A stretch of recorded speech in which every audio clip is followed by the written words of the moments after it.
जरा तसव्वुर करें, अगर आपकी तनख्वाह में से एक सिफर निकाल दिया जाए या इसमें एक सिफर का इजाफा कर दिया जाए तो क्या होगा। सिफर एक गैर मामूली हिंसा है।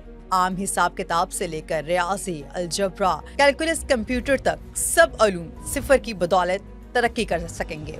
लेकिन क्या आपको मालूम है 6ठी सदी तक दुनिया बगैर सिफर के चल रही थी।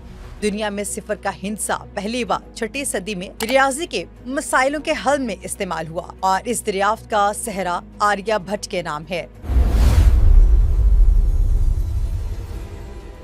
जो दुनिया की कदीम तरीन यूनिवर्सिटी में से एक यूनिवर्सिटी के वाइस चांसलर थे। उन्होंने सिफर का कॉन्सेप्ट जरूर दिया, लेकिन इस कॉन्सेप्ट को सिफर का नाम किसने दिया, ये भी एक दिलचस्प कहानी है। आज की वीडियो सिफर की कहानी के गिर्द ही घूमती है।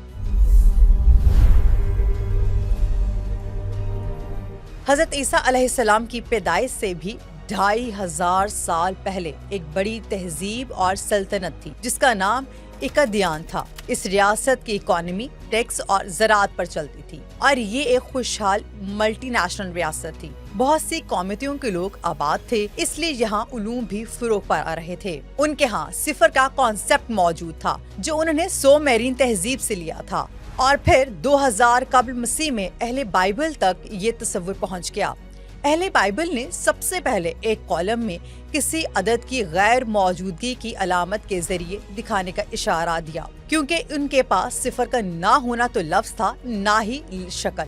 लिहाजा वो 2 तिरछी लाइनों के जरिए सिफर को मेंशन करते थे और खाली जगह शुमार करते थे। कदीम यूनान के रियाजी दानों ने रियाजी का बुनियादी इल्म मिस्रियों से हासिल किया, लेकिन उनके पास भी ये ना तो सिफर के लिए कोई नाम था और ना ही अहले बाइबल जैसा निजाम। हिंदुस्तानी पहले लोग थे जिन्होंने सिफर को एक इलामत और ख्याल के तौर पर समझा और इस्तेमाल किया। बरहमा गुप्ता ने 650 ईस्वी में रियाजी के बुनियादी मसाइलों के हल के लिए बाज़ाब्ता तौर पर सिफर का इस्तेमाल शुरू किया। उसने अदाद के नीचे नुक्तों को सिफर के तौर पर इस्तेमाल किया। उन नुक्तों को शून्य और खा भी कहा जाता था। बरहमा गुप्ता ने प्लस, माइनस और मैथ की बेसिक प्रॉब्लम्स हल करने के असूल भी वाज़े किए। उसके लिए इन उसूलों में वाहिद खामी सिफर की तकसीम के हवाले से थी।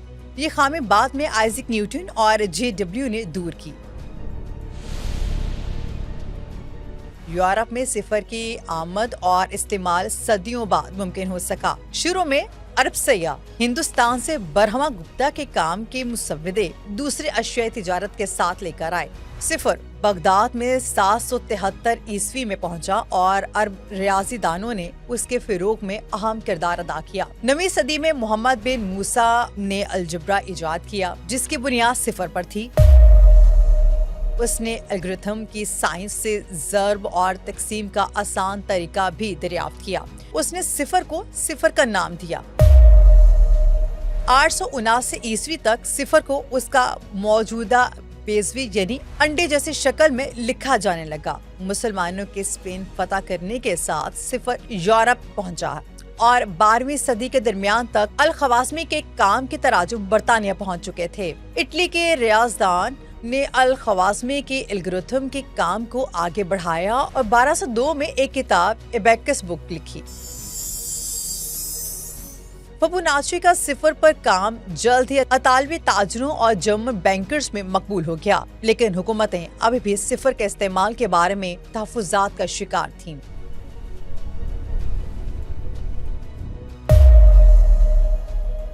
सिफर के इस्तेमाल पर पाबंदी की वजह से ताजिर सिफर का इस्तेमाल खुफिया पैगामात के जरिए करते रहे। यूरोप में अरब लफ्ज सिफर का तलफ़्फ़ुज़ बिगड़कर साइफर हो गया और आज भी साइफर खुफिया कोड के लिए इस्तेमाल होता है।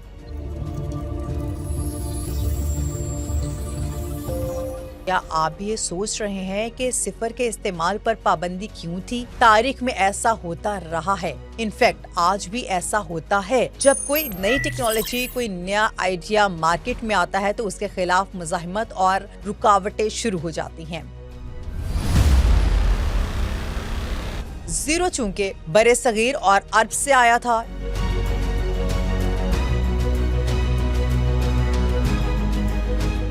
اس لیے یورپ میں جہاں لوگ I, X اور V جیسے رومن نمبرز کے عادی تھے انہیں صفر میں مشکلات نظر آئیں، جبکہ کچھ ریاستوں اور اداروں کو فکر تھی کہ نیا حسابی نظام بھی صفر ہے اور زیادہ آسان ہے، اس سے عام لوگ بھی پیچیدہ حساب کر سکیں گے۔ اس طرح پرانے حسابی ماہرین اور ریاستی کلرکس کی اجارہ داری کم ہو سکتی تھی، لیکن وقت کے ساتھ ساتھ صفر نے اپنی اہمیت منوا لی اور دنیا بھر کی طرح یورپ میں بھی یہ استعمال ہونے لگا۔ ساتھ ساتھ صفر اپنے ارتقائی سفر کو بھی تیزی سے طے کرنے لگا۔ صفر کی جمع، تفریق اور ضرب تو کافی آسان تھی، لیکن صفر کی تقسیم میں ابھی کچھ الجھنیں تھیں۔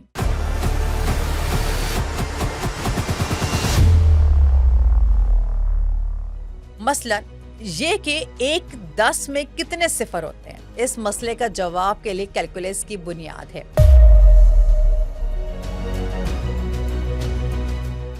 نیوٹن اور لیب نے اس مسئلے کا حل نکال کر ساری دنیا پر ممکنات کا ایک نیا سلسلہ کھول دیا۔ انہوں نے کیلکولس ایجاد کر کے فزکس، انجینئرنگ، معاشیات اور فائنانس جیسے موجودہ علوم ممکن بنائے۔ تو اگلی بار جب آپ صفر دیکھیں تو اسے خالی نہ سمجھیں، یہ وہ ہندسہ ہے جس نے کچھ نہیں کو سب کچھ میں بدل دیا۔ امید ہے آپ کو ہماری یہ ویڈیو پسند آئی ہوگی۔ معلوماتی ویڈیوز، تاریخ اور تازہ ترین اپڈیٹس کے لیے ہمارے چینل کو سبسکرائب ضرور کر لیں تاکہ آپ تک ہماری ویڈیوز پہنچتی رہیں۔